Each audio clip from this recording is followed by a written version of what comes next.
Good evening, podcast listeners, and good evening, Nick, and good evening, RJC. How are we? Warm. Very well, thank you. I'm loving the weather. It's brilliant. All our international listeners, we are basking in sunshine and even light breezes here in the UK, so it's beautiful. So we've got a different format tonight. At the weekend, we had an event where 10 people gathered outside, and we played 3 games on Saturday, 10 players. And in each round, so we had 3 rounds, and each round you had to use a different army from a specified choice. So what we had on view was 30 armies, and each of us on the podcast played 3 games. And Nick, what was round 1? Can you explain round 1 to give me a break? Round 1 was one that was suggested, I think, for a competition last year by Aid Nash. I think it was the Cancelled Devisers tournament, wasn't it? Yes. Where the theme was called Augustus to Romulus Augustulus, 27 BCE to 476 CE. And the army selection was restricted to armies and enemies that fought for or against Rome between those dates. So you can pick from the classical PDFs and some of the early medieval PDFs, but the main criteria, they had to fight for or against Rome. So, obviously picking a Roman army, dead easy.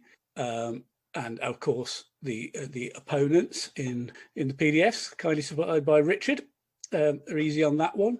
But just have to be a bit careful that some of them fitted in the dates. Now, how many armies did you reject as you were the list checker until I got one that was actually correct for the period? I think I wanted to use Pompey and Numidian, missed the date. I wanted to use my Thracians. You said they were neither in the period I was saying, they were neither enough of an enemy or enough of an ally. I actually were a rumble. My third choice of lists, I got one past the gatekeeper. Okay, well, we'll come on to that later. So thanks for that, Nick. Good list writing practice for me.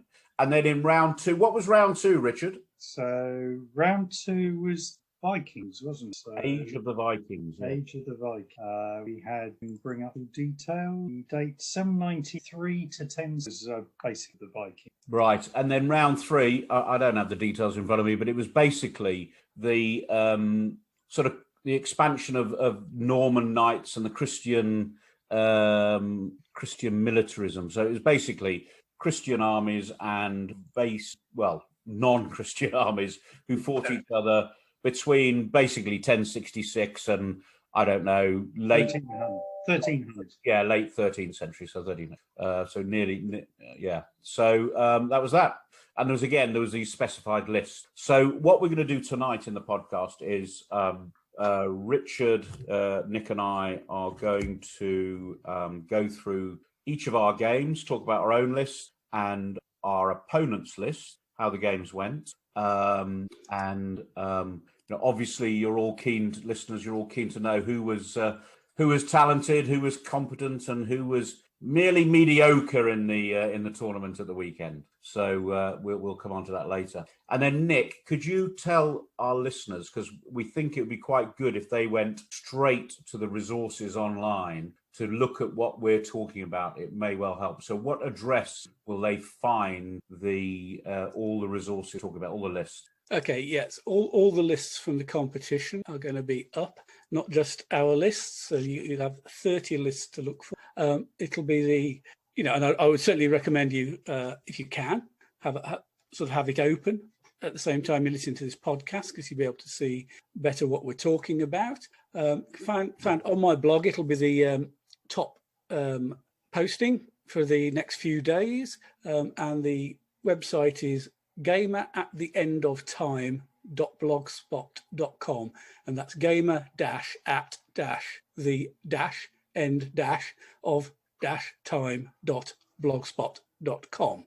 I probably should have gone for a slightly easier one to describe than having all those dashes. Seemed to be the way it worked. And that website address will be on the notes attached podcast that you're listening to. So right, well, without further ado, I suppose I should mention that for those people who frequent tournaments, the draw was slightly different. We put everyone into there's only 10 players, and we put the 10 players into 3 pools of people who frequently play each other. So Nick, Richard, and I and Lance were in one of the pools because in round 1 we didn't want to end up playing someone who we played last Thursday. So that was the first thing, and then the only rule it was a random draw, but you couldn't play someone who's from your club, for want of a better word. After that, each round there was no modified Swiss chess or Swiss chess system, which I'm sure many of you are familiar with. It was a random draw each round, and the only rule then was you couldn't play someone you'd already played. So what it meant was, I think the distribution of games was wider, and I think the feedback from the people who were there was it was good. You wouldn't want to do it every time you have a competition, but it was certainly a nice change to the usual Swiss chess. Richard, do you agree with that? I certainly would. Yes. Yeah, I thought it was. Yeah, it was a nice change. I'd be quite happy to play a competition with that again. As you say, maybe not every time. It's nice to just mix these things up occasionally. And also, the challenge of the tournament event was that you had to bring 3 different armies. Now, I'll tell you just before we start on the detail, the biggest challenge for me was I kept looking for units that were in another army that I brought that weekend, when I was playing my game. So I'm playing with my Thracians thinking, where the bloody hell are those? So it's quite a challenge, that. So we started with bacon sandwiches, very traditional English thing to do. So bacon sandwiches at 8:30 in the morning. And then we cracked on. And some people had driven, 2.5 hours to get there. And then we cracked on. And what we're going to do, Nick, the format is that we're going to talk about Richard's game in round 1, your game in round 1, my game in round 1, and then rinse and repeat for the 3 rounds. But I suppose as a resource, I'd just like to stress that our listeners have got access to 30 competitions. So that's 30 lists that some mad person decided was good enough to take to a competition. So that's a big resource, especially for newer players who are looking to make maximum. So without further ado, Richard, your round 1. So in round 1, I chose a Dacian, and I ended up fighting a Numidian army. So starting with the Dacian army, this was the army of Decebalus, the Dacian king who fought Trajan, and it had a Bastarnite ally. So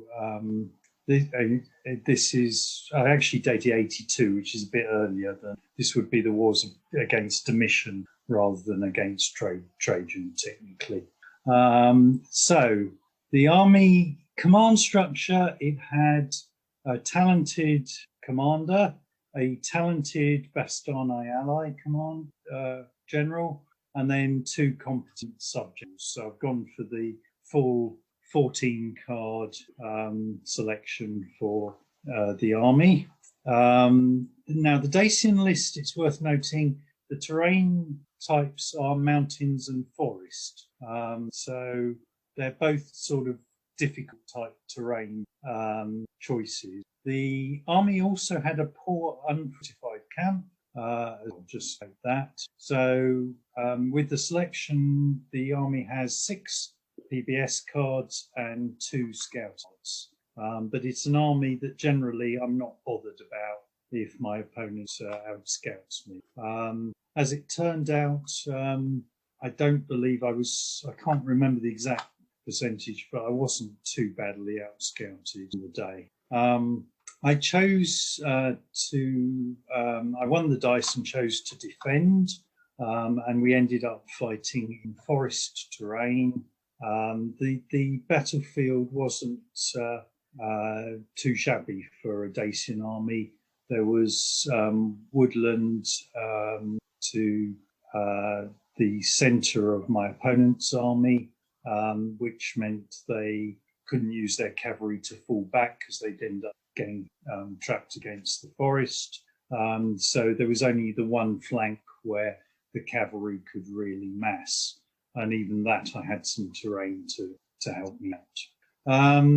The army itself, in terms of units, I had 11 tugs, 2 SUGs. So the 11 units of the army were 2 lots of 6 nobles. These are the whole army, by the way, is loose. Most of it is tribal, except for the cavalry, which is formed. The nobles are superior, pretty devastating chargers, melee expert. So they're pretty solid.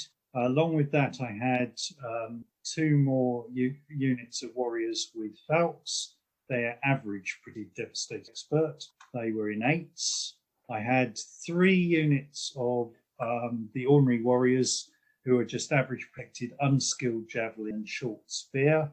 And I had enough points to make one of those shoot and charge. Inevitably, of course, it was the one that didn't shoot and charge in the battle.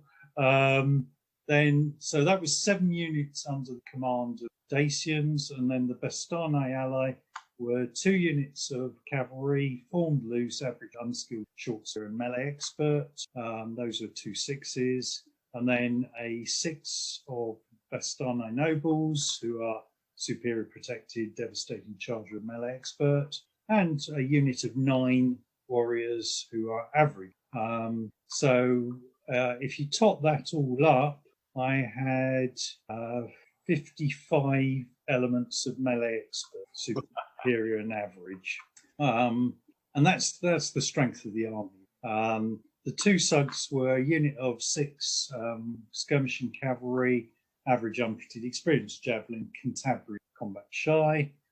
So they're always handy to support the cavalry, and a unit of 9 infantry skirmishers, unprotected, experienced bow and combat shy, just to see off any nasty shooting troops, really, was the idea. That's the army I chose.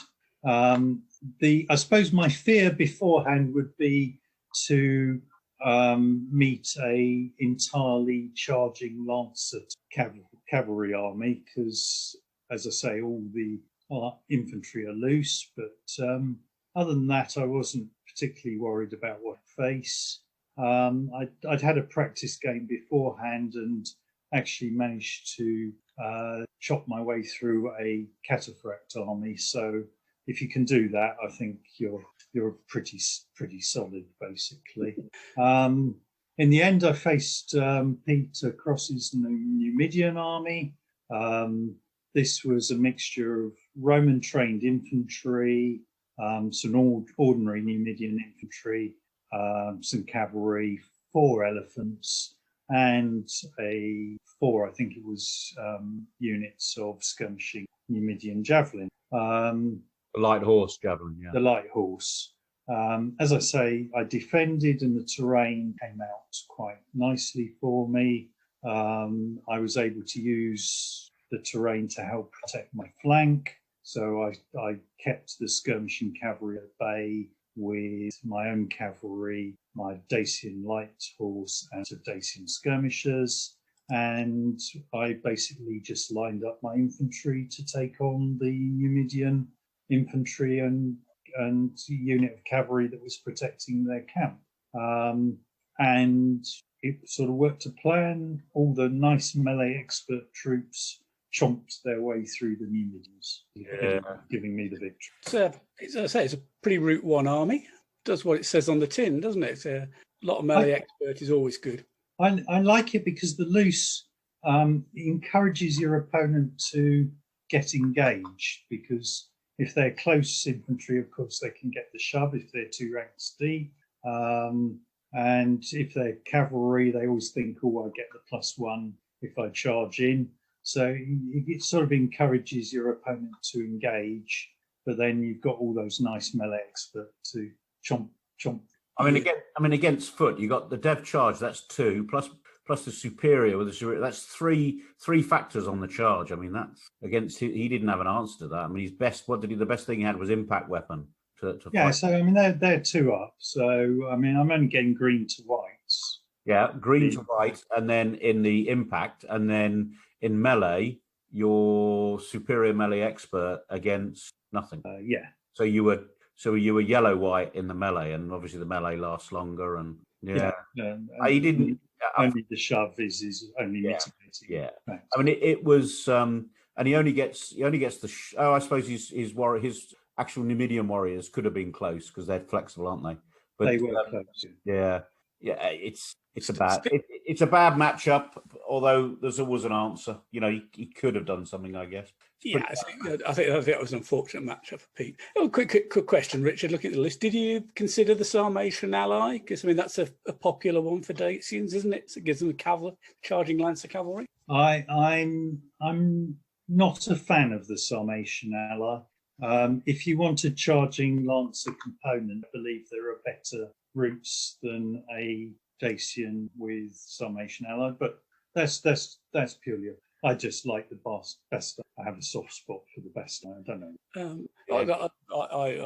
I think for that sort of army, it's big, it's wide, it's got a lot of troops that can chop things up, and because they're all in 8s or more, so it's very resilient. The superior units are 6s, but yeah. Sorry, yes. And as are the cavalry, but all the other infantry are 8s. Or 9 in case Bastogne ally was pointed out to me when I list. It can soak up a fair degree of shooting. A shooty army, because you've got the devastating charges, you charge them to free charge and use the cards to push through the fire. It can handle most things. Yeah, I remember having a game against Will Denham when I used Romans against Dacians, and it was a real 50-50. The sheer size of the Dacians, the fact they've got those superior melee expert ones, it's great. It's a good tough army. So I can see why you chose it. It was such a good fight against Will. They carved a whole column about it. I'm not sure that was for Will. History joke alert. Right. Okay. So we need to move on because we want to cover a lot of ground. So that was Richard's. And Richard, the result in your game, I believe you got the, we call it a triumph. We never call it that, but it's a triumph, which is 15 points. Indeed. And Pete got 2 points on. Yeah, he struggled. He killed something anyway. But it's a bad matchup. A bad matchup for. It must have given him indigestion after his bacon. Right. So moving on, Nick, what was your Okay. Well, I was originally intending to take Gallic Federate Roman to this competition, having persuaded Richard to include it. But I had a last-minute change of mind when this at the list submission date. I really wanted to go back and use my Middle Sassanid Persian, an army I really like. And I've actually had some success with and haven't used for a long time. So that's what I went with, the good old Middle Sassanid Persian. I think they're an army that works okay in period. Oddly, an army I've had more success probably against out-of-period opponents than in period. And certainly I've found they can struggle a bit against Roman. The shield cover stopping the Sassanid shooting. Roman legionaries are just good all-round fighting. So it's an army that struggles against Romans. But before we move on to what you were fighting, is this an army that you would consider taking to an open? Yes, and I have done. Good man. I basically took this list to the 2019 GT competition. Yeah. Right. So I think I came third there behind Richard and Jason. It's a good army. I mean, the composition I chose was 4 competent generals. The C&C is professional. The other 3 are instinctive. And just to explain that choice, taking the professional C&C improves the PBS cards and scouting at a relatively cheap cost. So I got a boost on those, which I thought was. After that, I got 2 units of elephants for 6 elephant bases, the most you can have. And I split them 4 in one unit and 2 in the other, thinking the 4 is a good offensive unit. It can go stomp things. The 2 is a bit more of a blocker, although it can play merry hell with cavalry. Then I've got 2 units of 6 bases each of cataphracts, formed close, average, armoured horse, fully armoured, long spear, devastating charge, a shove. So they're quite a good combat troops. I think in an ideal world you'd like at least one of them to be superior, but that's an awful lot extra points, and I couldn't fit them in. I got 2 units of superior cavalry, one of 6 and one of 4 bases. These are formed loose, superior protected, experienced bow, short spear. And 3 more units of the armoured horse archers, 1 6, 2 4s, basically the same as the others, but average. That's 2 superior units and 3 average. 2 units of skirmishing horse archers, experienced bow, Cantabrian combat shy, and bringing up the rear, a unit of 6 bases of javelin men, infantry skirmisher, poor, unprotected, unskilled javelin, combat shy, 14 points a base, 84 points in total. Pretty useless. Their role is normally to stand in front of the bigger elephant unit and catch any missiles that might be coming in. Nice. Yeah, it's 84 points of shield cover, if you like, for the elephant. Yeah. So you don't subscribe to the idea of the Sassanid Persian being an infantry army then? I believe that there are times when they used significant amounts of infantry, but equally it's clear that at times they used wholly cavalry army. So I've gone for the mostly mounted, apart from the javelin when it is entirely mounted. I've never actually used Sassanid with any, well, apart from once a long time ago, with any significant infant component. I like the all-man, or the nearly all-man. Just to round it off, the camp is poor and unfortified. So I've got PBS with 7 cards and scouting of 4, which is quite nice. Before we move on to your opponent, which obviously there's a bit of a joke in what your opponent was. I'm reading a book, and the people in the book are very, very, very uncomplimentary about the Sassanids. I didn't realise how deep the animosity between the the Sassanid Persians, and who did you fight? Nick, who was your opponent? What army was it? I fought Adrian Nash with an early Imperial Roman. I have to say, when the entries were published for round 1, I thought the worst matchup for me is probably the Middle Imperial Roman. Yeah. So I got it. Of course, there's no problem playing Aid, who's a great bloke, and yeah, but it wouldn't have been the one I chose. No. But it's good matchup. I have to say we had a perfectly good game, although we didn't get a result. It was a 6-all draw because we had an awful lot of woods on the table. Didn't do me any good, and sort of limited options. But I have to say it's partly my fault, because I certainly cocked up the pre-battle choices. With my 7 cards, I think, that's quite useful. I actually got dealt a fairly poor hand, but it included 1 red. And I've always quite liked out-scouting people. I think it's really useful for mounted armies, horse archer armies especially. So it's possible I got a little obsessed with it. So I decided I wasn't going to play that card in the pre-battle sequence. So essentially the result of that was, instead of being able to choose to fight in the plains of my terrain, Aid got to choose something like presumably mountains, and we ended up with a lot of terrain. So he wanted to close the battlefield down a bit so I couldn't maneuver around. And basically we ended up with an open space that was only about 15 base widths wide on one flank. So, I remember looking over. So I have to say, that was a self-inflicted wound. I should have just. Well, let's just explore that for a minute, because I'm not letting you off the hook that easily. Oh, damn.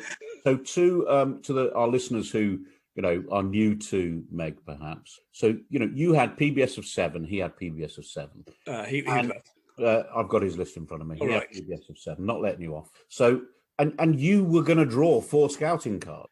And I won the initial dice.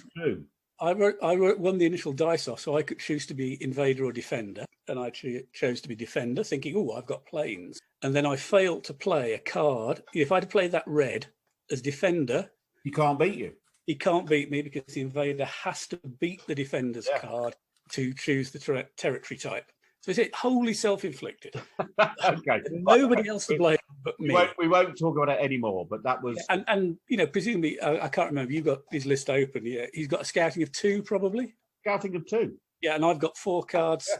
So, I'm not looking to... I'm not expecting to out-scout him by 100%, even if I out-scout him. A small out-scouting to get some indication of where the army is all you need. So if you're defender and you can out-scout him, happy days. Yeah, it is, yeah. We were at home to Mr. Cockup. It was early in the morning. Anyway, so how did the game go? We talk about his army, don't we?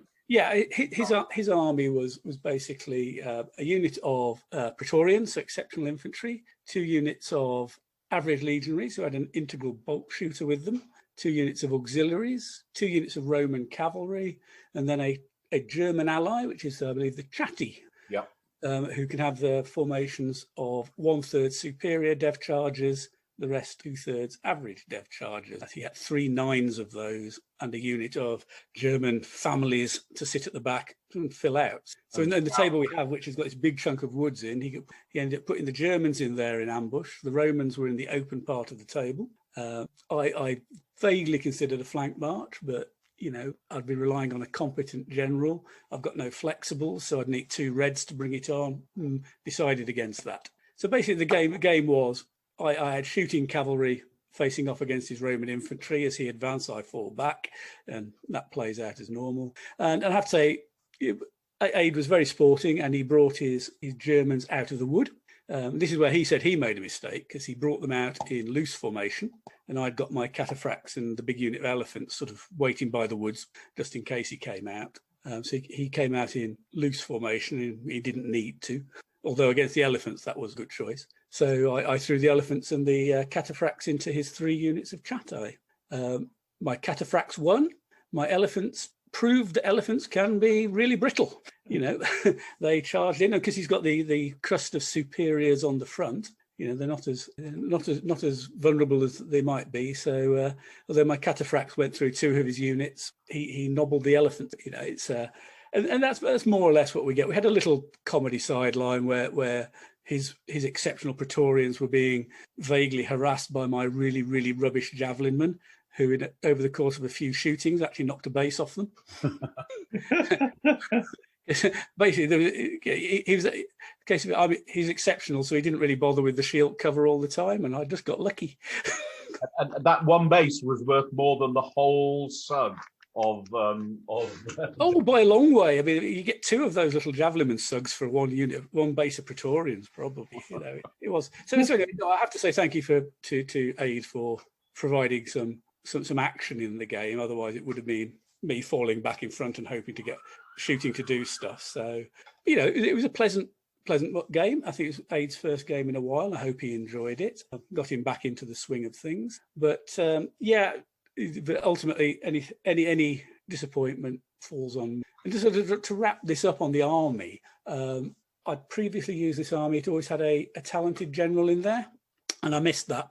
Having 1 command that could be driven by 4 cards, because I've got an instinctive command structure. I think if I used it again, I'd probably ditch that competent professional CNC, except I'm not going to have much PBS and maybe lose 1 scouting. I think having the 1 general in there who has 4 cards is a much better option. So anyway, that was the Middle Sassanid experience. I enjoyed using them, but I cocked up. Don't worry, so did I later in the day. Nick, you haven't looked at having just 3 professionals and changing the structure to...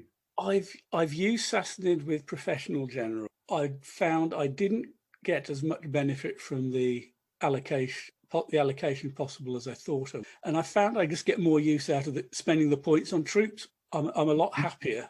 Oddly, I mean, I've been asked this question a few times. Why don't you go for the professional? And I just prefer what I can get out of the army with the instinctives. It just seems to work for me. Nothing more or less than that, really. So I have used professionals, and I prefer the instinctive. I think you just squeeze a little bit more in it. It can be just like I get a 2nd unit of the skirmishing horse archers, and that's just enough to help, because that gives you 2 when they're in Cantabria and they're effectively shooting as skilled. Just gives you that little bit of edge on some of your shooting. But if I was looking at the army, if it wasn't me, I would say definitely look at professionals but I would always go for instance. Cool. Right. So that's a stunning revelation. Yeah. So my first round, firstly, I took Thraco Roman, and I gave that army. It's interesting because Nick said to me, you do realise that Thraco Roman can be identical to your much vaunted by yourself Thracian. And I said, no, I didn't realise. And it can. But then faced with a myriad of choices, I thought, no, that's too easy. I'll have to mix it up a bit. So I had Thraco Roman with early Imperial Roman ally. And I'm not sure that I got the army right, but I think there's real possibilities for this army. That opinion. So I had my command structure was competent, instinctive army commander, talented instinctive sub, talented professional ally, mediocre sub. So not quite the set of cards. I get standard and coastal as territory. And in the army, I had 2 units of veteran legion, a drilled, flexible, superior, protected, impact weapon, melee expert, shield cover, and 1 unit of average legion. Legion is a unit of auxilia. The auxiliary are drilled, flexible, average, protected, unskilled, javelin, spear, melee expert. Then I had 2 9s of the standard old-fashioned Thracian warriors, so they're tribal loose, average protected, unskilled javelin, shorts, but they're in 9s. And then I had a fair bit of cavalry. So I had 2 units of superior unskilled javelin, short spear cavalry, 2 units of average unskilled javelin, short spear cavalry, a unit of horse archers who are form flexible, average, unprotected, experienced bow, and 2 units of light horse who are poor, unskilled, combat shy, in every way downgraded. And they're there for 2 reasons. They kind of run interference. Well, 3 reasons. They run interference and can block movements because you can't push them in the second move. Don't care if I lose them. They'll take ablative wounds and the my scouting. And as Nick and I discussed, even though they're poor and they're crap, they still give you the scouting. So I end up with a PBS of 6 and a scouting of 4. So I thought that this was kind of, that's a nice core of Roman with a lot of cavalry and a PBS of 6 and scouting of 4. So in theory, it sounded like a good combination. And so what went wrong? You're trailing a butt in front. No, I absolutely not. No, there was no butt. I mean, any but was just the choices I made, but I've managed to persuade myself that my choices were right. And I was facing a Bosphorus with early Samash ally, and so 14 cards, talented, competent, all instinctive. So he had a PBS of 7, scouting of 6, and he had superior protected charging lancers, average loads of superior protected chargers, average protected charging lancers, some horse archers who were average unprotected experienced bow, three tugs of those, they're flexibles, and a couple of skirmishing horse archers who were experienced bow, combat shy, Cantabrian. So my first issue was that I decided that I absolutely didn't care about terrain, because you could say, and in discussion after with another one of the players, if anyone brings charging lancers and you've got terrain troops, even if your cavalry is better than them in the terrain. So my cavalry are short spear. If he brings his lancers into terrain, he loses his lancers. The lance goes, so he doesn't get that 2 factor. So actually, one way of approaching this was to focus on filling the board with terrain. But I didn't think I had enough PBS to really do that. And actually, I wanted more room for my own cavalry because I wanted to set traps, get the lancers coming into the wrong place, hitting them in the flanks. That's the game I try and play. So it turned out fine. I mean, the result was anyway. So what actually happened in the game was I attacked and out scouted. Sorry, I defended and out scouted. So that worked quite well for me. And I actually thought Robin, who was my opponent, deployed really, really well. And he deployed well, and then he did what he does in nearly every time he plays me. His whole left flank decides, which was might have been his Sarmatian ally. No, I can't remember, but his whole left flank decided that they didn't like what they were facing. They were facing the Romans, by the way, and they decided to redeploy. Now, he redeployed to the center, and I kind of caught up with him with my Roman, and it compromised everything else. And I had one hairy moment in the game where my bloody superior cavalry decided to completely evaporate. But what I'd done is I brought up a unit to jam the unit that had beaten them, his lance. I jammed them with one of my 9s of warriors. So when they followed up, they weren't roaming loose behind my lines. They just followed up into the warriors. And on the other side, there was a unit of his, if this is too much detail, guys, just tell me, but there was a unit of his flexible horse archers, and I jammed them up with, again, they followed up into, if they chose to follow up, they would have followed up into something. I didn't have anyone roaming behind the flank, behind me. And then it was a matter of really turning flanks, and if I rolled average dice throughout the game, it was going to be a victory. And it was no doubt. You claimed you didn't roll average. No, I did. I rolled completely average. everything I recorded was completely average in this game. And when you say you're attacking flanks, is that because Robin's charging lancers pursued or had to force? Couple times he got himself in a bad position, but not terrible. But he had, for a start, he had 9 tugs. 3 of them are form flexible, average unprotected, experienced bow cavalry. So I can push them away, and that exposes his fighting line. Now I've got 11 tugs, so I could always, I'm making it sound a bit like a game of chess, but I could always find a flank, and I did. And that was the game. I actually. The game, I thought Robin played very well, and I'm not saying it could have gone either way. I don't think it could, but I thought he played well, and I think my army was probably quite a bad matchup for him, to be honest. Yeah, I find the Sarmatian army a difficult one to, or it was Sarmatian ally. I still find that a difficult army to use. Yeah. And I'm not surprised that he struggled a bit.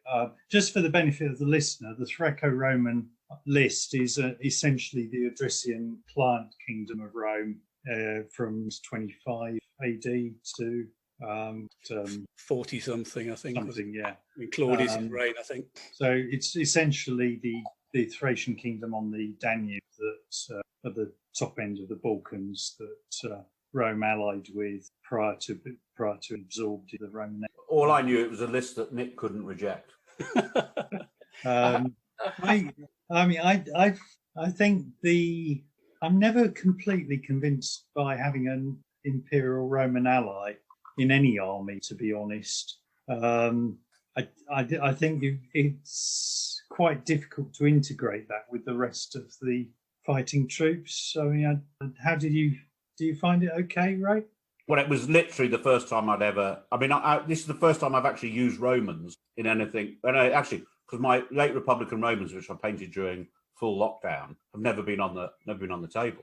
This is the first time I've ever used Romans in a game, and I put them, the ally, on a flank, and I probably wouldn't do that in future. I think I'd put them in the centre, opposite his camp. Just say deal with. I've seen people put them somewhat to one side on the battlefield. I can't remember who, but it depends how the table falls and the opponent, doesn't it? Yeah.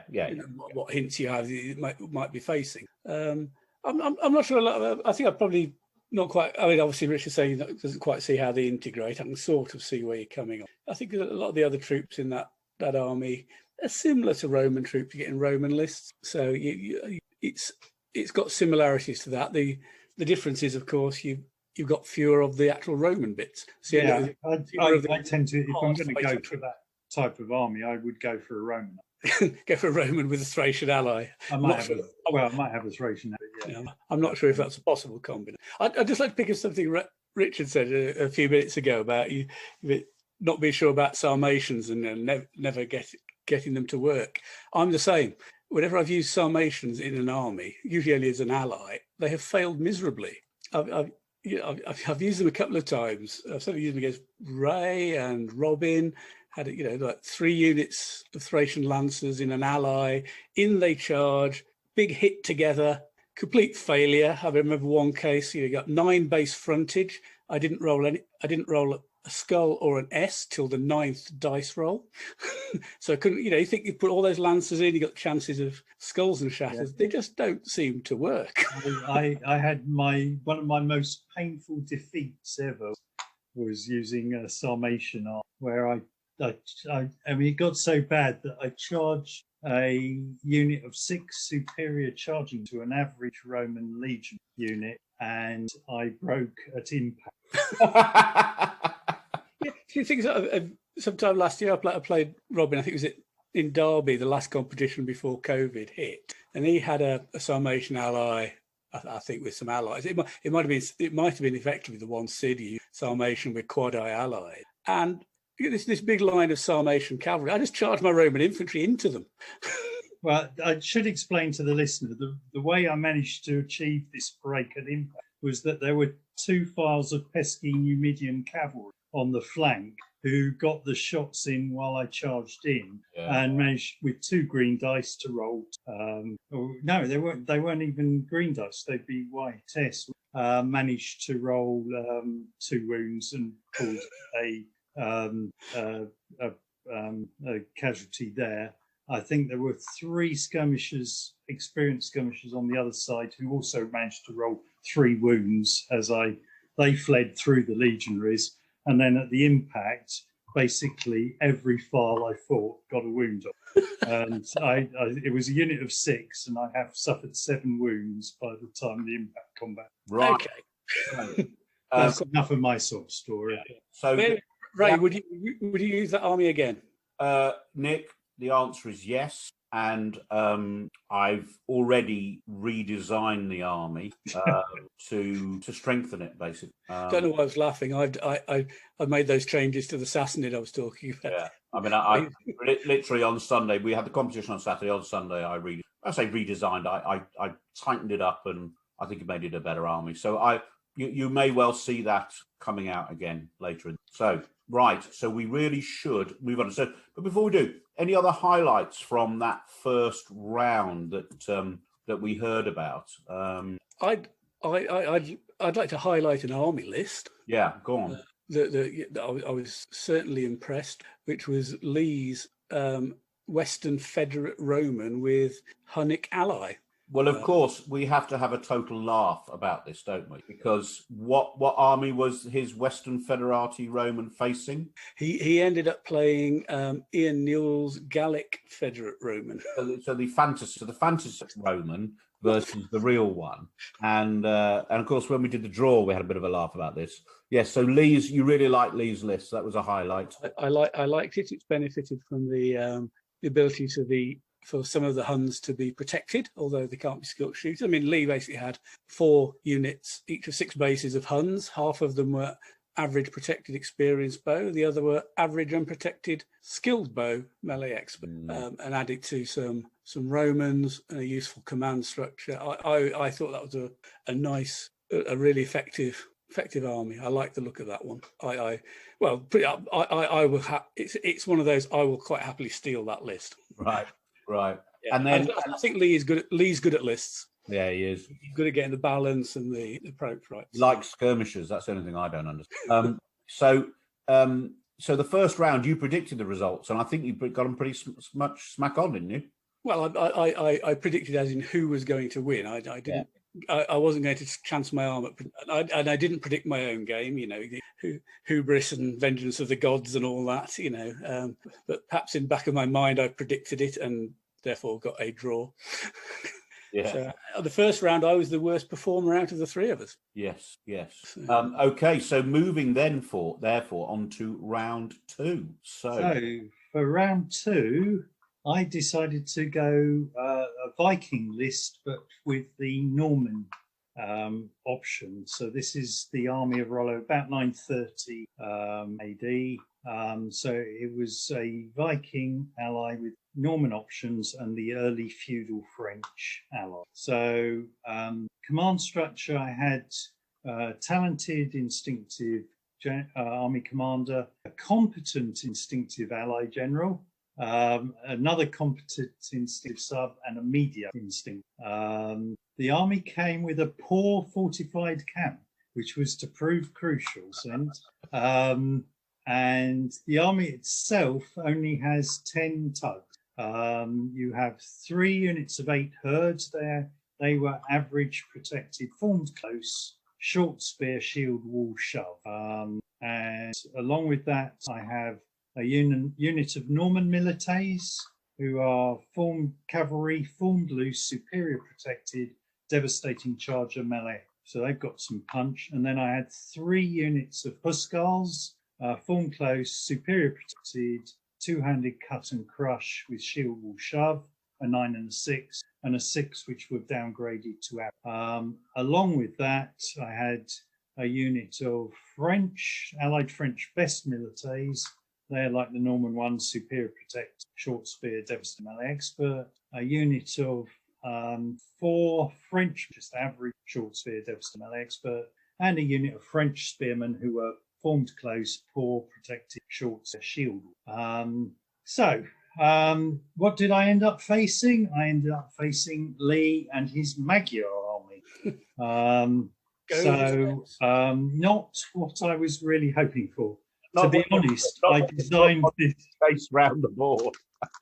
I designed this army to fight the Ray's Carolingian. When I saw your list, I thought he has literally gone through tug by tug. Never let it happen again. I just wanted to try out the Viking Norman option, really, because that was a new one. We tweaked the list last year to allow. The terrain, there was a big forest on the my right hand side. Other than that, it was pretty open. So I thought, well, don't have to worry about my camp at all because the Magyar had nothing that was going to be able to attack it. So I just lined up between the forest and the other flank with the intention of pushing Lee back, and with a second rank, which was essentially the cavalry and the French spearmen, and I just trundled forward, basically. Lee sent a flanking group of cavalry round, so by the end of the game, I was actually fighting front and rear. I was surrounded, but the camp was perfectly intact. The end result was a 10-5 draw to Lee. I got whittled away by all his shooting, to the extent that if the game had gone on much longer, I think it sort of broken through me. However, I did manage to successfully lure his flanking units into attacking my rear, where he actually largely escaped. I broke one of his units, but the other 2 escaped by the skin of their teeth before time. But it's a tough matchup. These were flexible horse arch units. Okay, so they were. You were going to get points and The army itself, it's quite small. This doesn't help when you're fighting horse archer armies. It's very tough though. I mean, you've got short spear shield wall shove and two-handed cut and crush shield wall shove infantry. You've got some pretty meaty superior dev charger melee expert cavalry. So it's solid, but it's not big. It was a good game against Lee, I have to say.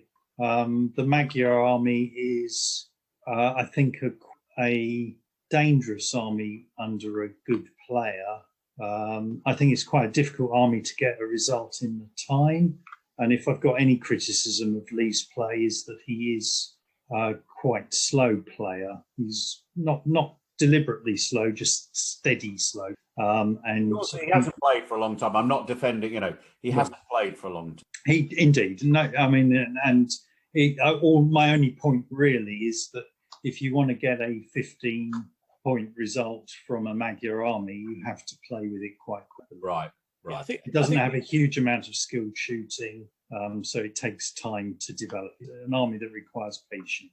Yeah, I mean, in that respect, I would say it's very similar to most horse archery, unless you get those lucky rounds where you get a real clump of causing wounds, or if you've got Skiltshires, skulls, you do need patience, but you do need a certain tempo, because you've got to get those bounds to get the shooting, especially if you haven't. The reason I asked about the troops who attacked you in the rear is because it was a factor in my game, which I'm to, which is which is it's perfectly great charging those flexibles into the rear of somebody, but they've really got no melee capability, especially if you're charging in unprotected one. So unless you do quite a lot of damage up front, the opponent just turns some bases and beats you to death. You know, you could end up, oh, I've taken a base off him, oh, he's broken my unit.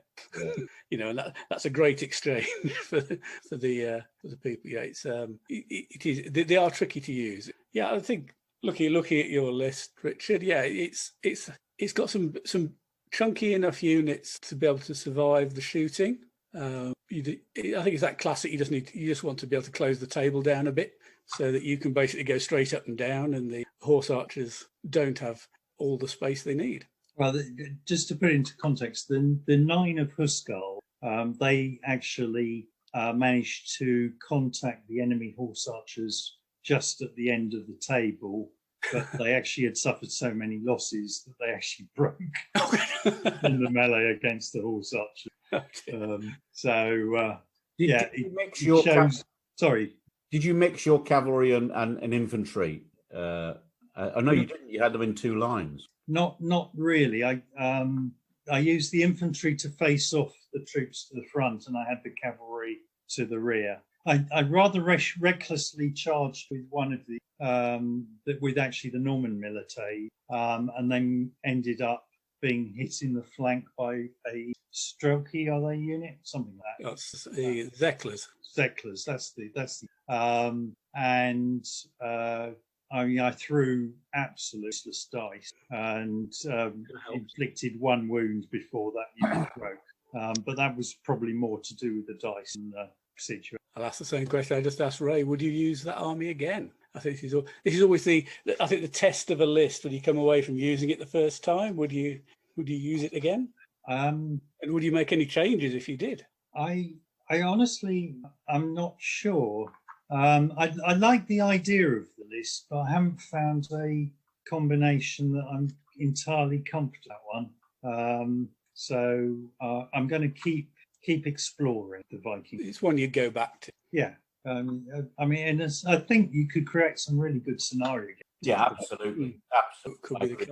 Cool. So, Nick. And the final result was Lee 10 points, RJC 5 points. So a kind of what we call a losing draw, correct? That's correct, yes. Okay, shall I move on to mine? Okay, well, I have to say the choice of armies for me just sort of landed with an awful lot of armies. I go, no. This period too didn't appeal to me vastly, but as always, there were a couple of armies in there. I'm trying to work out why I didn't look at Magyar, but anyway, Lee took that, so that's good.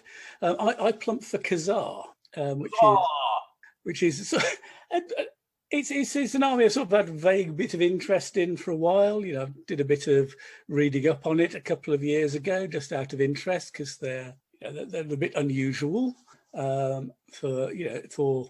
basically Turks, but they're heavy cavalry lancers, which is not that common amongst the Turkish list. Also, there's this history bit where the religion of the Khazars, they adopted Judaism. They were stuck between Christians and Muslims, and they at least the nobility, how deep the religion went into society is highly debatable. And there've been lots of theories about how much of the population of modern Israel is actually descended from Khazars. That's probably quite a contentious thing. I didn't look too deeply into that. Where were they from ethnically? Where were the Khazars from? They're from the steppes, right, around the north of the Black Sea and the Caspian. So they're solid steppe people. They're a version of Turks. So anyway, I ended up going for this, and then sort of one way that bit of history, and this sort of makes it the only Jewish army I've ever run. Done Christians, done many Muslims, now a Jewish army. And they were the Magyars subjects of the Khazars, which is quite funny. The Magyars were subject for a while, then they broke away. The steppe nations can be very fluid. Who's subjected to who, and obviously, being nomadic or pastoralists, at times if you don't like who you're being ruled by, there can be the option just to literally up tents and move somewhere else. So yes. Anyway, so having chosen Khazar, I design a list. So I don't forget, I would say it has a compulsory mobile camp. The occasional step army do, so it has a poor mobile camp in the list. I think some people would just see as a small points tax. Most of the time, it's not much better than just a standard camp, but you do have the option to move it. And I think, as Richard said it, I think Richard said he's won a game because he was able to move a mobile camp once, so it delayed it being sacked and gave him a chance to win a game. And is that right, Richard? That's correct, yes. So, for the cost of about 60 points, who cares? Plus, it means it's an excuse to do a different model. It's not just tents, and mine's got some camels and some porters carrying goods.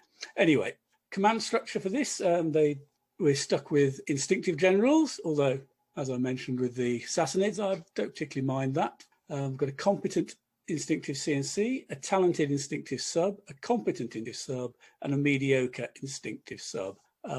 So this has got the talented that I retrospectively would have put in the Sassanid. However, for this army, it was a very simple choice to take that because this army is almost certainly going to flank march against a lot of enemies, and certainly a lot of the armies it was likely to meet in the middle game of this post-COVID Cup. We've got things like Normans in there, or raised Carolingians, or there's tough Byzantines in there that it doesn't want to face frontal. So right from the start, I'm thinking flank march. So you've got to have a talented general to do that if you're that committed to the. I think it's worth mentioning the Khazar list is quite unusual because you've got instinctive general, you've got essentially a drilled army.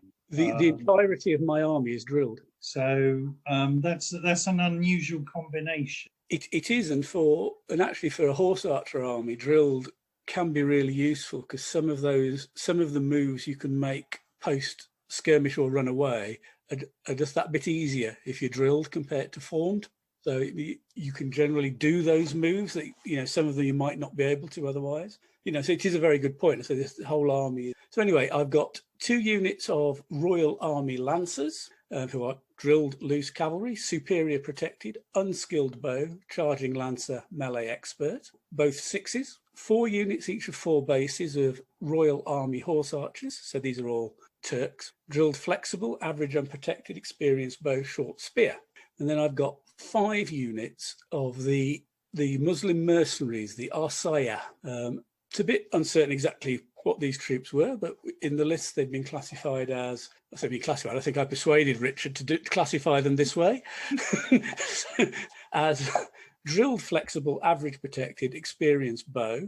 I've got 2 units of 6 bases and 3 units of 4 bases. Both the 6 base units are also melee expert, as is one of the 4 bases. Points didn't quite stretch to having them all as melee. So there we go. So there's 11 tugs, 2 proper combat units, and the other 9 are all horse archers. So I think that, and they're all flexibles, the horse archers. So there you can see who is going to be flank marching. If I'm sending a flank march, I'm likely to be sending at least 2 units of the Arsaya. One of the 6 is definitely, maybe. The third, I'll probably send 3 units on a flank march. The 3rd unit could be one of the Arsaya or one of the Turkish. So obviously this army is going to be flexible, running around, trying to gang up its shooting. A bit like was just mentioned that Richard mentioned about the Magyars. There are no skilled shooters here, not even any light horse that could have Cantabrian. So you're going to rely on getting it right with your experienced bows. So that comes back to that point of me. You've got to play with a bit of tempo to make sure you get enough shooting in to cause the damage. Got a PBS of 6 is okay, and a scouting of 5. So, and I think in period against a lot of armies, it's got to get a good chance of out scouting. If it can do, it'll almost certainly want to defend in the plains, which I did do. I think. Actually, I can't remember properly, but no, I didn't. Sorry, no, I ended up invading, and we had a secure flank with some woods and some rough going, and a couple of bits of woods on the table, but plenty of open space. I should, of course, mention who I was playing. I played Ian Newell with his Normans. And, I said I didn't want to face Romans with my Sassanids in the first round. When the armies being used came out for the second round, I saw there were 4 Normans. I thought, oh, good grief, because Normans are really hard work for this army. They got a good chunk of superior cavalry, charging lancer and all the works, backed up by some average ones who are therefore nearly as good. A couple of units of solid infantry, just really hard to wear down. And if they get into contact with almost anything in this Khazar army, they will just rip it to. So of course I drew a Norman, and I'd played a game using this army against Robin's Normans the week before and lost. So I have to say I think the game against Ian was an absolute cracker. Before we move on, I just want to ask you a question. Sorry.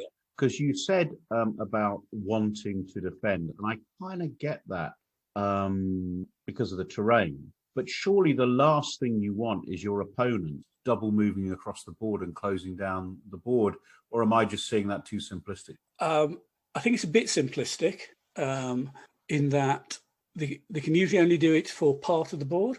So if you're in the plains, you're hoping to have a lot of open space. Your army could be quite stretched out, so they're only doing that in a limited area.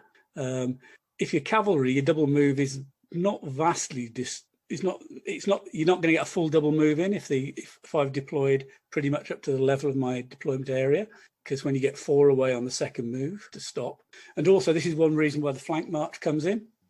So if you've got a flank march off table, and and in the game I had against Ian, it was reasonably obvious which side it was coming on. It was the side where he had most of his army. If he just piles forward, you're in behind him.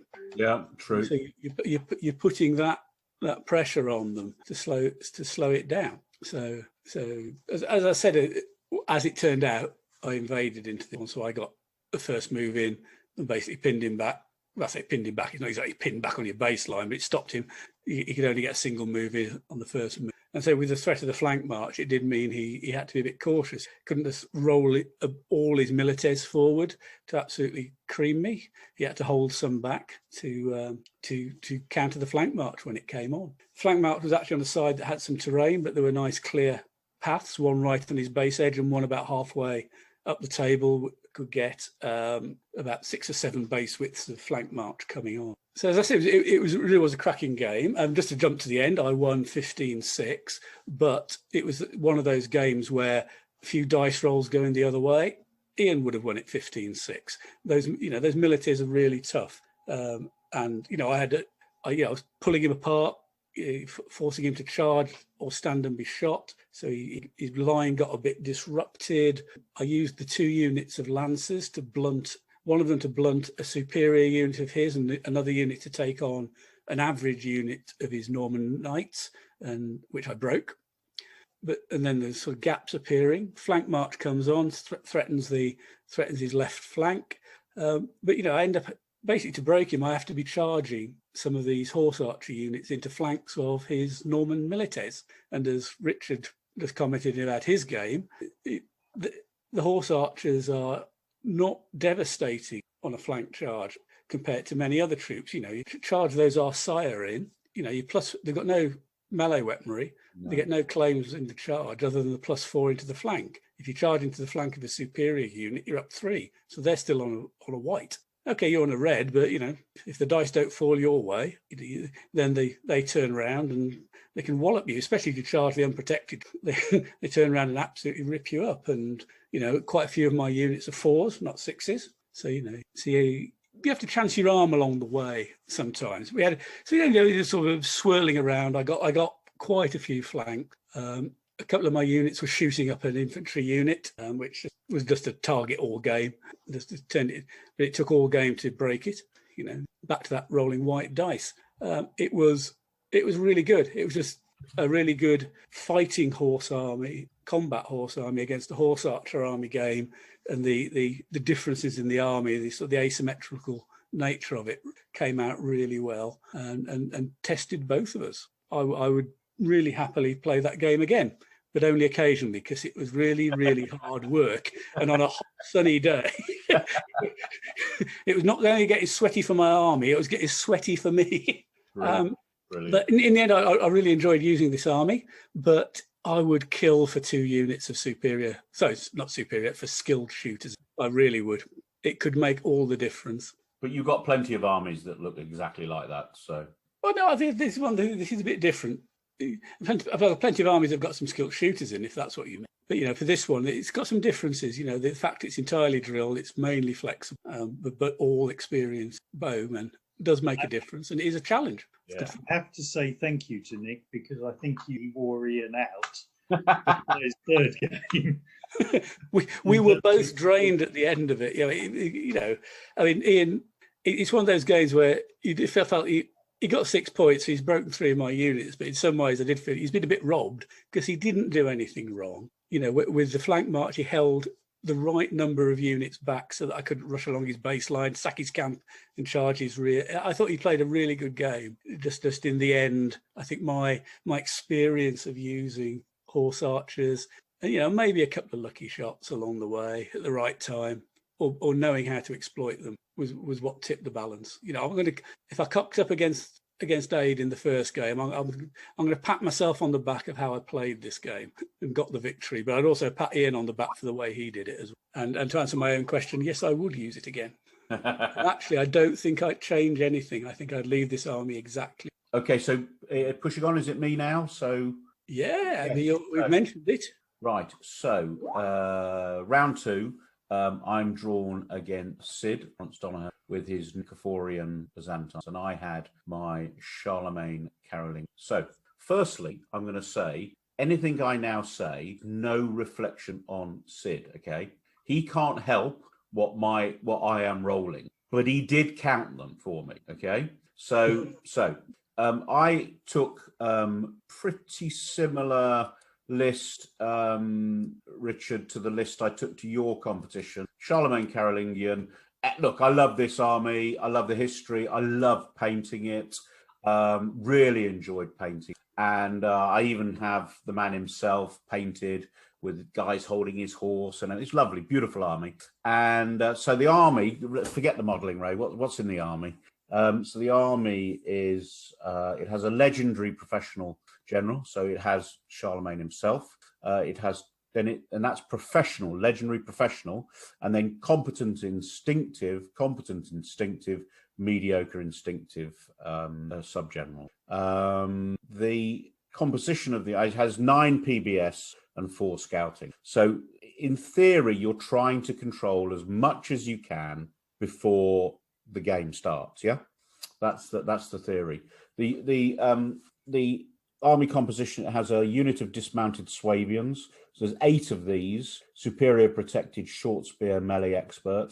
And despite what comes next, they are the star of the army when you get it right. Then it has the Caballari scout. In fact, I'm not going to do the pronunciation of what they are. So it has cavalry drilled loose, exceptional protected. So it has the household guys, exceptional protected, devastating charges, melee expert. It has a unit, or there's 6 of those, 2 6s of cavalry drilled loose, superior protected, devastating charges, melee expert. 2 6s of cavalry, another 6 of form loose, average protected, short spear, devastating charges, melee expert. And then a unit of 4 form loose, average protected, short spear, devastating charges. It has a unit of archers who are poor, unprotected, combat shy. They get hidden. And it has a unit of levy who are 9, poor protected, short spear, shield wall. Again, they get hidden. So the plan is that you, because of the PBS and the scouting, especially in period, you get to choose, as the general, you get to choose exactly where you're going to hit your opponent. Right. So that's the plan. So I was fighting against Sid, very, very, very good guy, probably the number 1 player in the UK at the moment. And he had, I would just say, a standard Nicephorian army.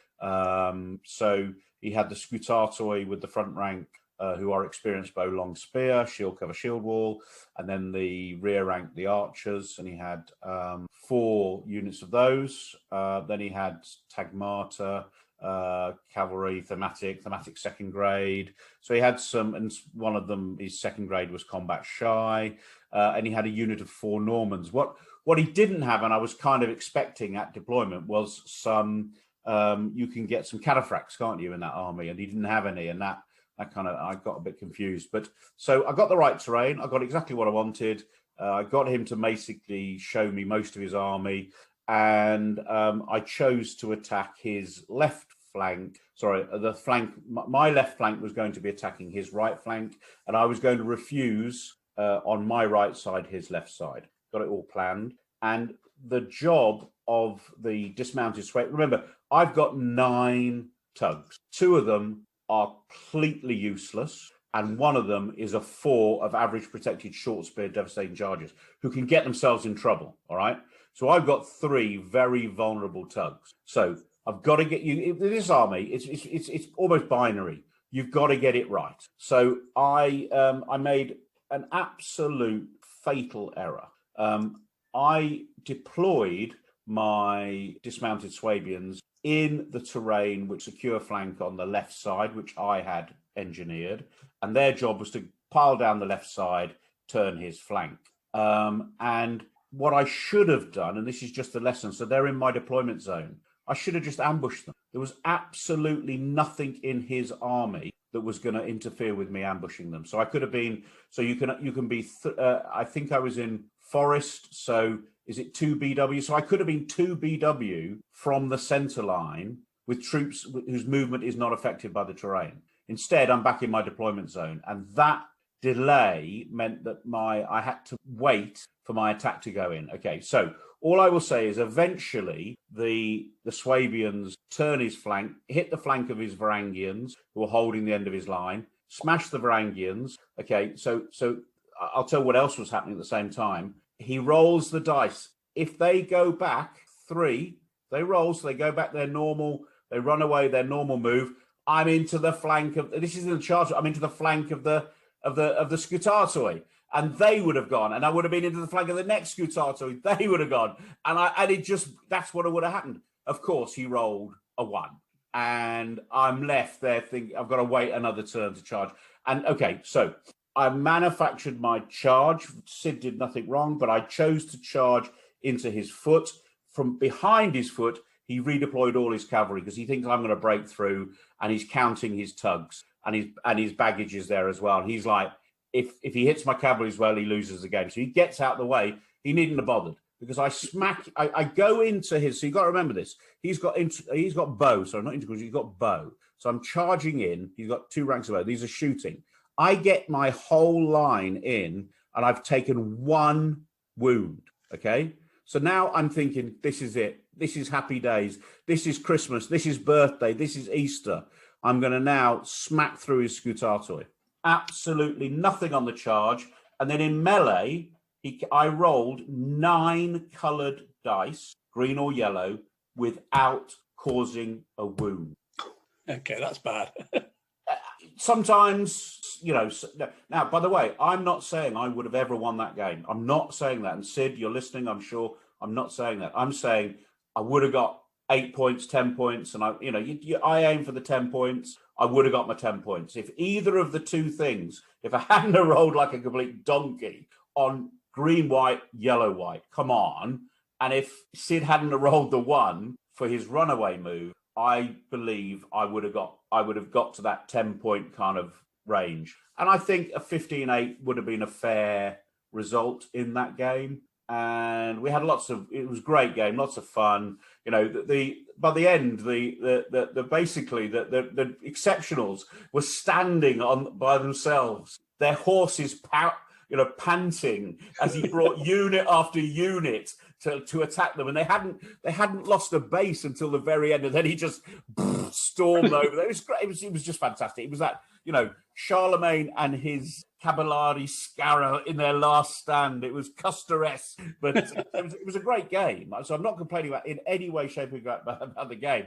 It's just like, come on, the gods have died. Give me a break. So that was it. Great game. Lovely guy. Lovely game. I thought the Varangians that he had in a 6 superior protected long spear, shove, shield cover. Good unit to put on your end, and he did everything right. He wheeled his whole line, so it means you've got to go further to get round the flank. He did everything right.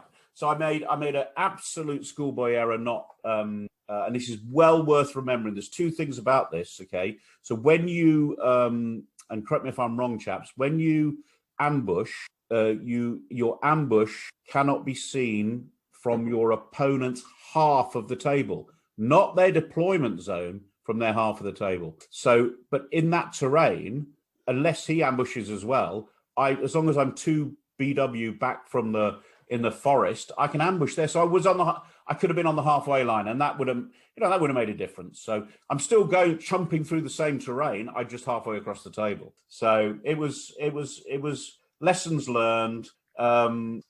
Just to rub salt into the wound, chaps, the army that he was using had been half painted by me, and I sold it.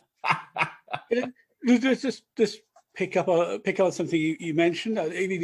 Not that you've got it completely wrong, Go on. but you're saying at the beginning, and this is a point for people, especially our newer players, about you. It's that deployment of where you did deploy the Swabians, because we had this conversation about them after a game we played a few weeks ago. It's this: if you've got these really powerful units, you really have to maximize them. They're going to, it's obvious to say they're going to win the game for you, but if they're fighter units, it's oft, getting in early and often. I'm not going to argue with that, because we surely should be to argue. But I'm saying I gave them a general, and I gave them a mission, and their mission was to go down the left and flank his line of infantry. They did do that, and it was incredibly powerful. They did it too late. But let me finish. They did it too late, and he rolled a 1. Come on. Yeah, but what you also said, Sid made counter moves. Absolutely. To make them so they had to go further, a longer way around. So if you'd have been that bit further forward, as I say, it's just maybe the only way they could pass on some of our experience to play people who are coming into the game. So I think I know what you're saying, and I would say if you use this list, those Swabians have to die or win you the game. Yeah. That's pretty much. Yes, and to some degree, the Sparrow are the same, aren't they? Yeah. They're two incredibly powerful units. Yeah. If you lose the game and they haven't died, then you're a chicken. Yeah. And if you win the game, they might still have died, but they'll have won you the game. Yeah. I mean, Sid made the comment that the Swabians could have gone straight on table into the Scutatoi. Okay, I get that, but they had I had a plan.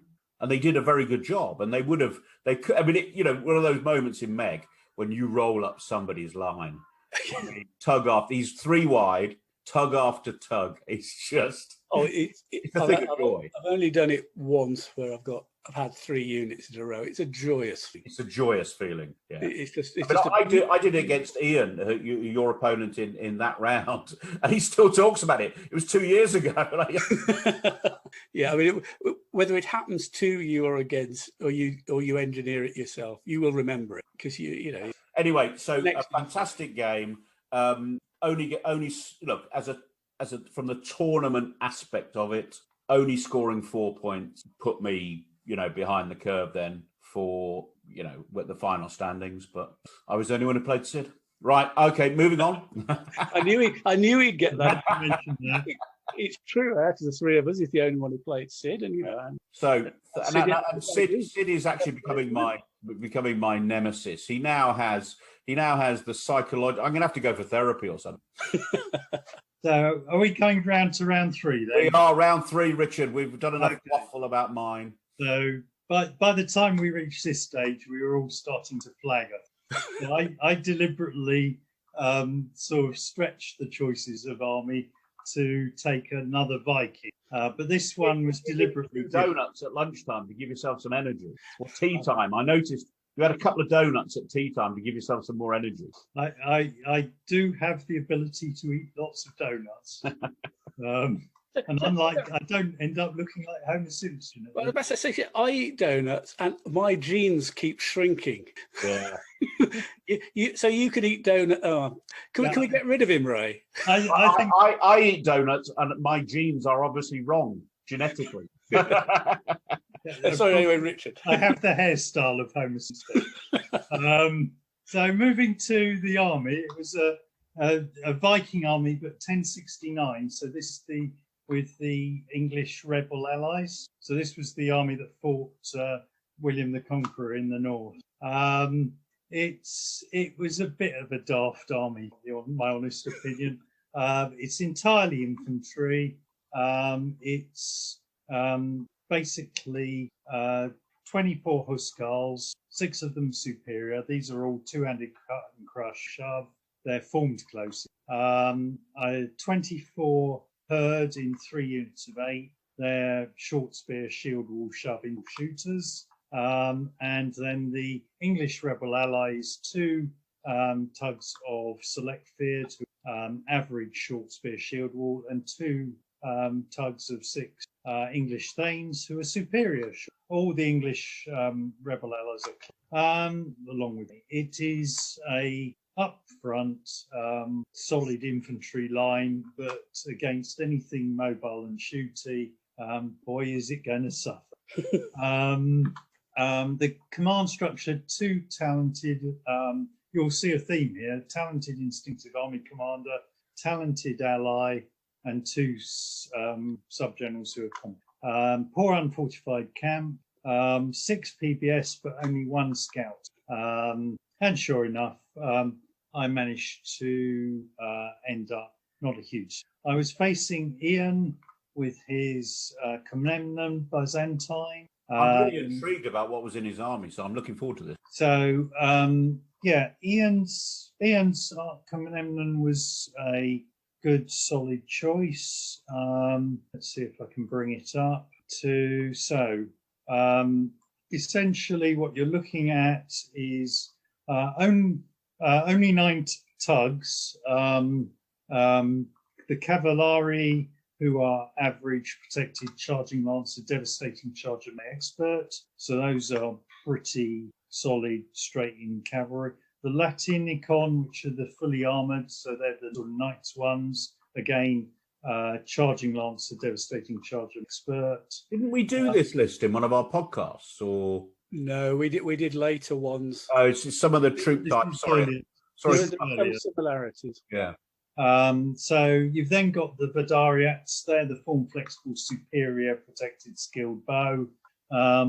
They can get them in the right position, and they can just shoot my army to bits, basically. Which is 6 of skilled bow who are cavalry.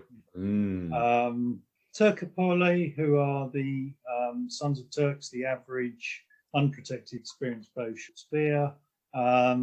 Varangians, a unit of 6, drilled close, superior protected, 2-handed cut and crush. So like my troops, but better.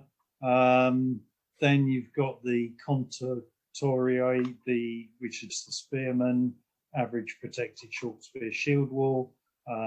The Toxotoi, who are the loose, average unprotected, experienced bow. They just sat at the back and didn't do anything.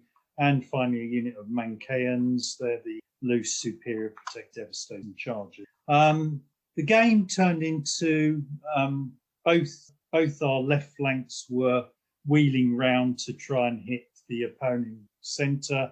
The problem was my wheeling troops were my English ally, so they were tribal and formed infantry, whereas Ian's swinging troops were the Vidariats and the Cavallari, who are cavalry and quite willing to either shoot my army to oblivion or charge in my army. I have to say, cracking game. Did you get a little bit lucky in this game by any chance? I was, I think I was extremely fortunate because Ian was definitely flagging by the end. By the end, he was struggling to work out how cavalry actually charged. Right. Okay. Which, he got himself in. The only thing I can say to my credit was I kept pushing to camp with my infantry, and it paid off because I actually camped and sacked. And it was actually the sacking that eventually won me the game. I think credit to Ian, if he had been slightly less tired I think he thoroughly. He should have. It is a I think, downside. Richard, you did well to get it. I'm looking at the matchups here, and the listeners can see this on the blog. You know, the two lists. You did well to get a victory out of that. It's in answer to Nick's question. It's not an army I'd probably use again. The question hasn't even asked you yet. It's good against the right matchup, but I'm struggling to figure out what the right matchup is. It's got no skirmishers to shoot back. It's vulnerable to shooty armies. It's got no mounted troops. If you're in a valley with secure flanks on both sides and your opponent's got to come at you frontally, then it's probably the perfect army because it's just got the solid numbers to fight. Yeah. But in any other circumstances, struggle. I'm sure Nick is because it was going to be easy. Nick is licking his lips, I should imagine, thinking what a shooty army would do against that.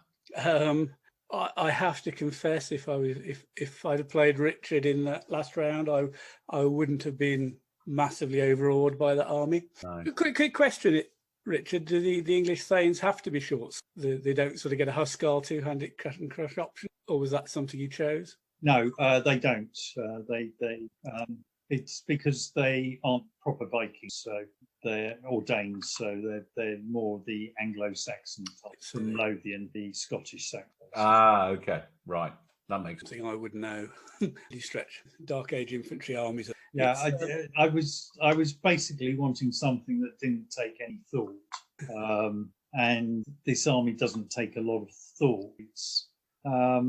It's vulnerable. I think actually looking back on it, I'd have been better off if I deployed the other way around with the English ally on the right instead of on the left, because at least the skilled shooters would have been shooting at white S's instead of greens. By the way, 3 green dice can do a skull, and a wound, and you don't have much of a unit left. That will ruin anybody's day, really, won't it? Yeah. Well, I think it certainly happened once, and I've got a horrible feeling that it may have happened twice. But my memory of that third game was getting a bit hazy. Gotcha. Yes. The thing is, he could choose the Kontaratoi, not them actually, the Turkopoloi, right? So form flexible, average unprotected, experienced bow, short spear. Put them as a tug. Put them in front of the foot that he doesn't want to move, and they're not moving. They're hardly moving. Well, Ian did use those to hold off my English ally. Yeah, they were the unit that was standing in front of the camp, and it was basically the numbers of infantry I had, I think, overawed him, and he chose to run away with the cavalry.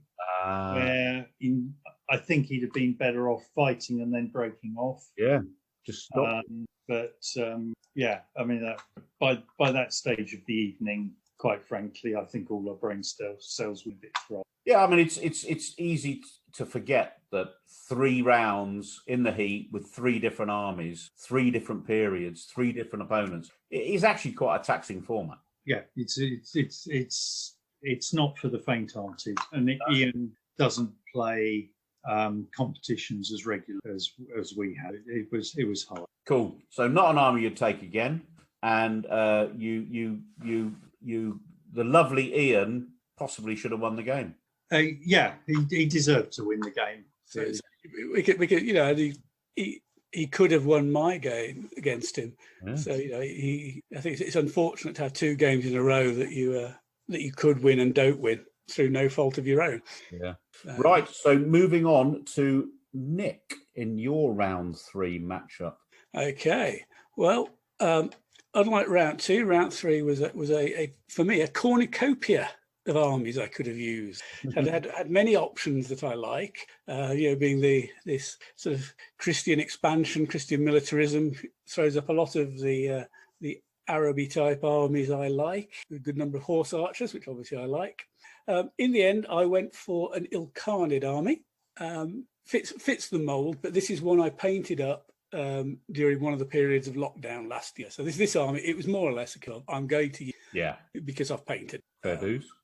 I do quite like the look of the army, so it's a way to get a Mongol army. So but that was the majority of the rationale, and I had used it once against you, Ray, against when you used Crusader, and I think the account of that is on the blog. Ah, yes, my unbeatable Crusader list, and you beat it. That's the one.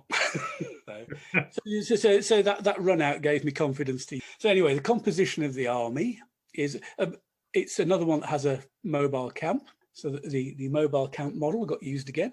In fact, I think I painted it up for this army, and it sort of just did service in the Khazar. Anyway, I've got a competent professional CNC, a competent professional subbie, a mediocre professional subbie, and then a talented, instinctive ally general. And the ally is from the Armenian kingdom of Cilicia.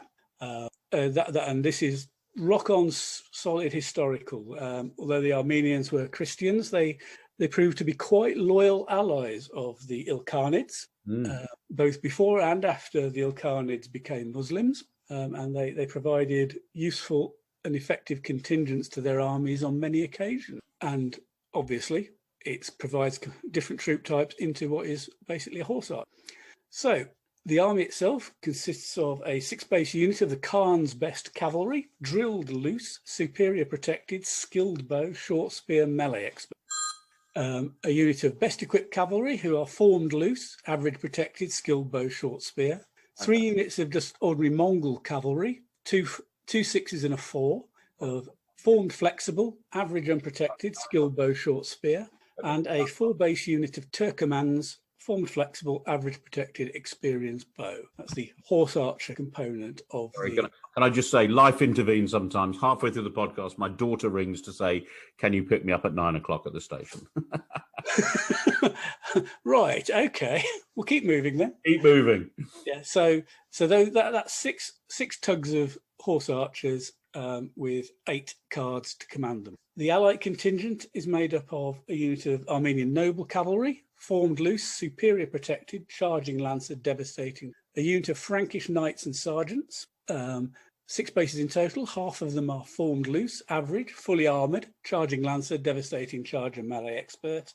The other half being the sergeants are only protected and don't have. A unit of spearmen, they're compulsory. Tribal close, poor protected, short spear. I'm fairly sure they're downgraded. Yeah. And a compulsory unit of skirmishing archers, average unprotected, experienced bow, combat shy, and there are 9. Not downgraded those quite deliberately. I think they're a really useful little addition to us, giving you a few more shooters. Yeah, 3 shots, 3 shots. Reasonable price. So, you got, what's it, 28 bases of skilled shooters in this army. Then 9 of the skirmishers and 4 of the Turkomans. The Turkomans are there as a bit of a budget, but it gets to 9 tugs and 1. We end up with PBS of 8 cards and a scouting 5. That's pretty good. That's got a good chance of out-scouting. Is this exactly the army you used against my later Crusaders? Yes, I used it against the Crusaders and decided... No wonder you won. It's great. Absolutely no need to change this, yeah. In fact, I have not made any alterations to this list since I drew it up. Brilliant. I drew this up, bought the figures, painted it, and it stayed the same ever since. So, so in that respect, I feel quite smug, really pleased about it. You should. It's the one thing about Mongol armies, they tend to be a bit on the small side because, skilled bow is pretty expensive, and quite rightly so. And if you've got 28 bases of them, that could be a 14 base frontage. That can pour out an awful lot of shooting. Even if you're shooting superiors on the whites with the S counting as wounds, that's a wound every other base, every other shot. If you're shooting 14 green dice a turn, that's doing 9 or 10 wounds on average turn.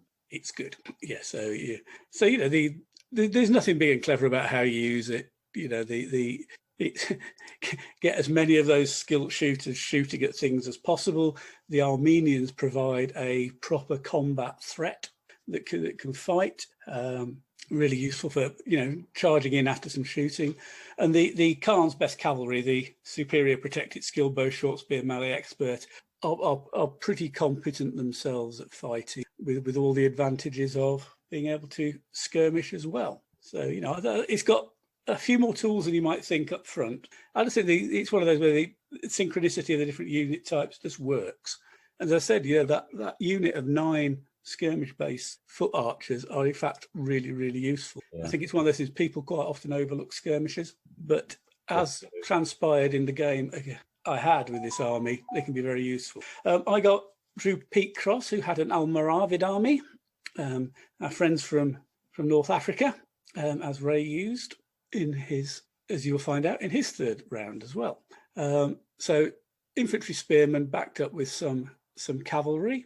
They've got he had a unit of Christian knights who are superior charging lance and melee experts. So, they're quite similar to the Armenians. A unit of Guz mercenaries who are similar to my Turkmen, identical. Unit of 6. A unit of 6 cavalry. These are tribal loose, average protected, short spear, devastating charger and melee experts. Being camels, they get an extra claim against cavalry in charge round. They're quite interesting. A couple of units of the superior long spear, Lamtuna, with integral shooters. A couple of units of Berber spearmen, who are just average protected, short spear, shield wall, integral shooters. 2 units of 8 of the black swordsmen, who are tribal loose, unskilled javelin, short spear, so they're quite bulk. And a unit of experienced bow, average, unprotected archer, and 2 units of skirmishing Berber cavalry, javelins with Cantabria. I think it's fair to say Pete didn't like this matchup. I think he'd been, from what he was saying, he'd been expecting to play more something with more chargy cavalry, a more knight-based army, and I don't think he really considered how to use this army, and I think it showed. And unfortunately, I think it led to the fact he didn't really enjoy the game. And I think that probably coupled with third game, very warm, getting a bit tired, all those things. So it was a bit unfortunate in that respect. We played in the plains. I defended. It was mostly open. There was a big hill in the middle, but not much, and some rough going on one flank, but nothing much really for... Pete couldn't anchor his army on one flank sort of thing. So he ended up deploying more or less in the centre of the table, and certainly on one wing of mine. I had something like 15, he had something like 10, 15 base widths between the end of his line and the table edge. And on that side, I deployed 18 bases of skilled shooters. I have a lot of sympathy for Pete, because it's a lot of things stacked against him in this game. It's a horrible situation to be in, and the problem is there's pretty much nothing you can really do that's going to work. I personally felt he didn't push forward as much as he could, but certainly on that wing, that was a matter of time. And on the other wing is where he had his Lamtuna and the Christian cavalry and the skirmishing light horse. So sort of ways, his right wing was his hold on as long as you can, chaps. We'll see if we can win on the other flank. And unfortunately, it didn't quite transpire that way. He ended up having to cover the end of his infantry line with the camels and the Guz. And when I shot at the Guz for the first time, I got six bases shooting at him, and he was in tug formation and unprotected. So that was 6 yellow dice shooting at him. And then just to insult to injury, I then rolled 3 skulls and a wound. So his unit literally disintegrated in one move. Yeah, it's where the lack of any skirmishing infantry in his arm really causes to suffer, because there's no defence to that volume. I have to say my shooting rolled pretty well, pretty hot all game. I mean, for example, I mentioned those 9 skirmishing bases. Well, they went to shoot at one of his units, superior Lamtuna, and their first shot with 3 white dice was 3 wounds. And that sort of set the tone for the game. And basically, he was shot down. He was forced to bring his loose formation infantry, short spear infantry into the open, which just attracted the Armenian cavalry. Yeah, his army is not a bad army, but it can't cope with a powerful shooty opponent. He hadn't chosen to take the Black Guard, and I think that would have helped against him. Another really tough unit of infantry. But you pay your points, you play your chances. Yeah. He designed his army a particular way, and he came up against an army. It wasn't really suitable, and that army was also rolling very well on its shooting. So it It was an unfortunate end of the day for Pete. I felt for him. Right. So shall we move on? I think we should. So as Nick mentioned, I had the same army in round 3, and so my army, the same, chosen from the same PDF, but mine was slightly different. I had 2 units of Berber Spearmen, they're compulsory, 2 8s. I had the Black Guard, so these are infantry drilled close, exceptional protected short spear shield wall. I had 2 units of Lantuma Spearmen, infantry drilled close superior protected long spear in 8. I had some Christian crossbowmen, which I think are very helpful. And then I had Christian Knights, Cavalry, and the Guz Mercenaries. I think you need all 3 of those. I had a conversation afterwards with someone who plays online a bit more, and I said, when you've played a few games with this army, then you can talk about the composition of it. I had the 2 units of Berber Cavalry with experienced Javelin Cantabrian, and I had Berber Javelin skirmishers to put in front of something, particularly the Black Guard, so they don't get shot up on the way in and cause havoc, or somewhere else. So I was fighting certainly an easier opponent than Pete was facing in terms of the army. I was fighting Aid, who had played Nick earlier in the day, and he had an early Crown of Aragon army, which I thought was actually quite a nice army, but it turns out, anyway, I'll tell you what's in it. So he's got loads of knights and a Mulgavar. So he's got a combination of really good knights. Some of them were tribal, which obviously has a it makes them situational, and 3 units of a Mulgavar. So some crossbowmen, some skirmishers. So actually, and it, on paper, that's a good army. And I absolutely he just brought his whole knightly charge. So, typical Christians charging with his knights all lined up. And I thought, well, if that hits as 1, I'm in real trouble. So I better start pulling it apart.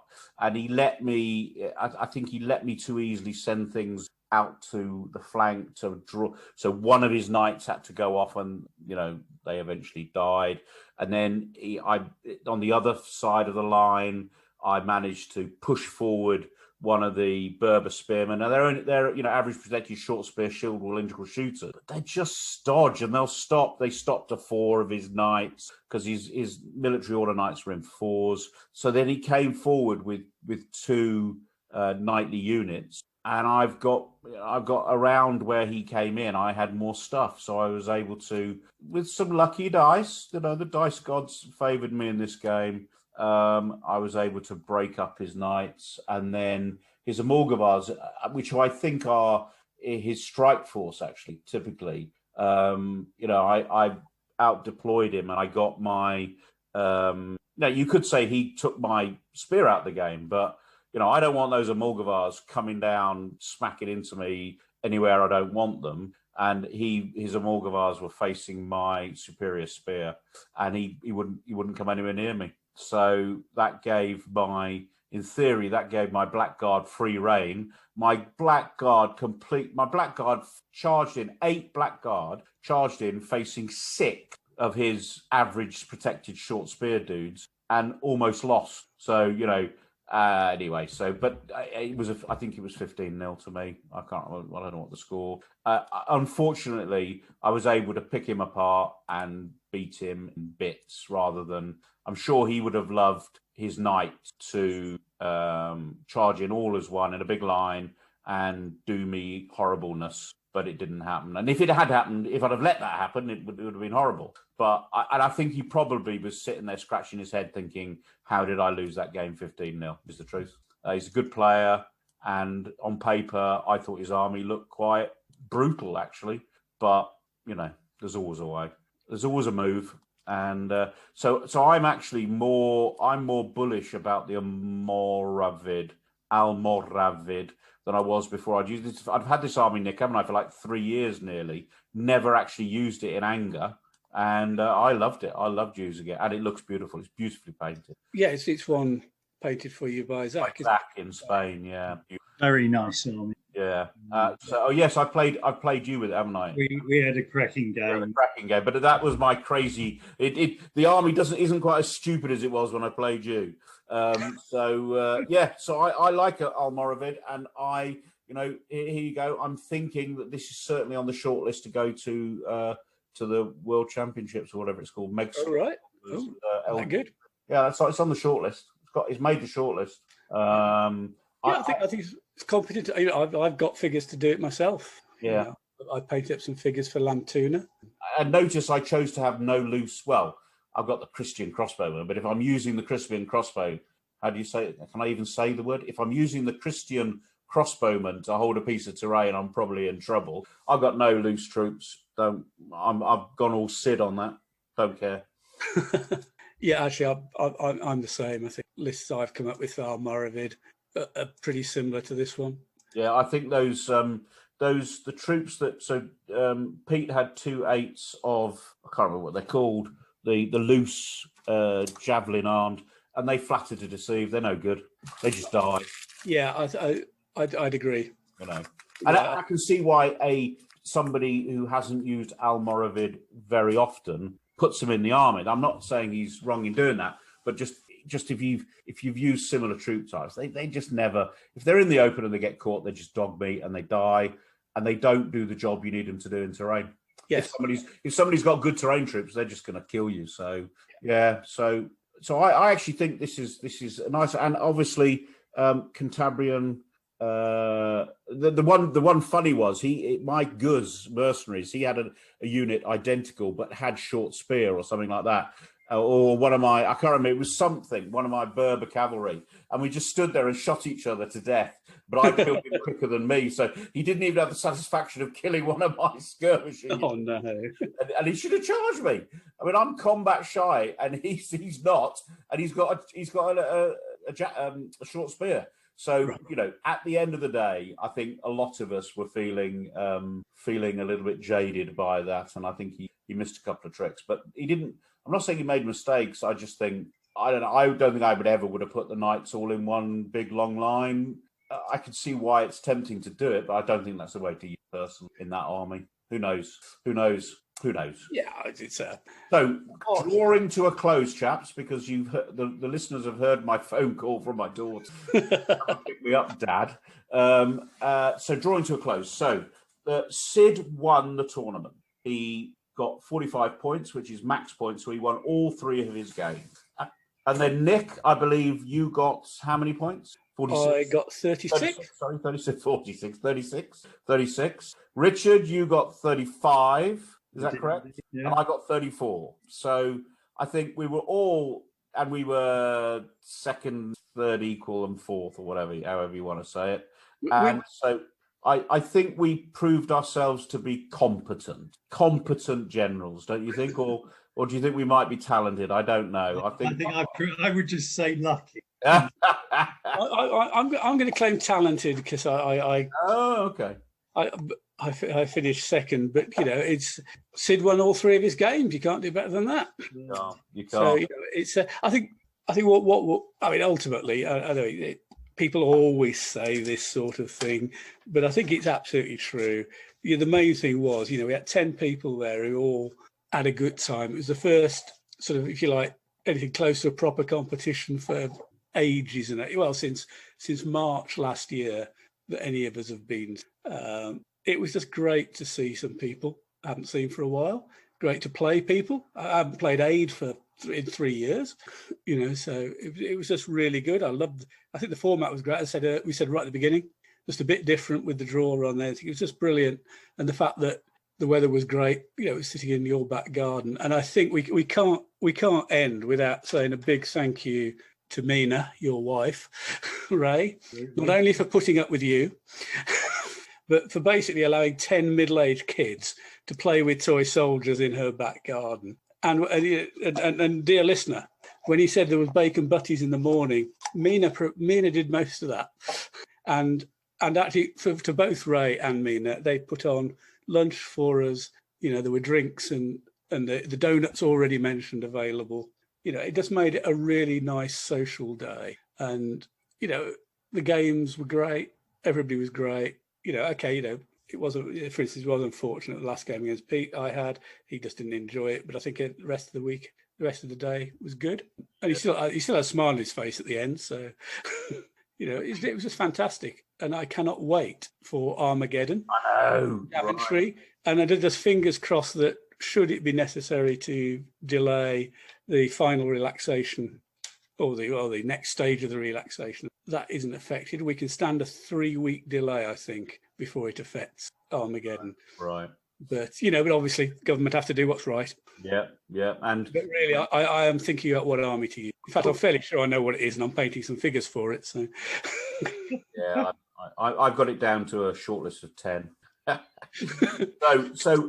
on 15. For our listeners, I hope this chat about the lists we took and what we fought and how things went was useful, and I hope when you go on Nick's blog, you'll see all to give you 30 lists that have been used in a tournament.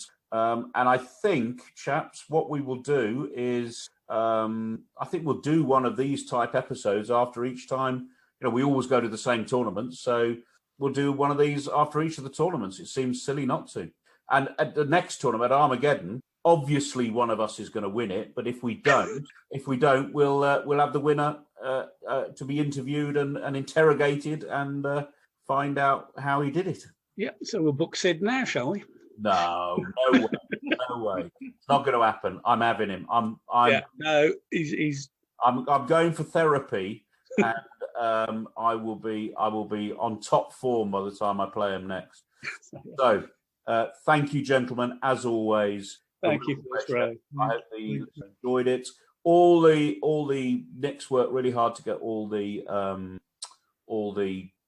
information up on the blog. And till next time, thank you very much, guys. Cheers. Thank you.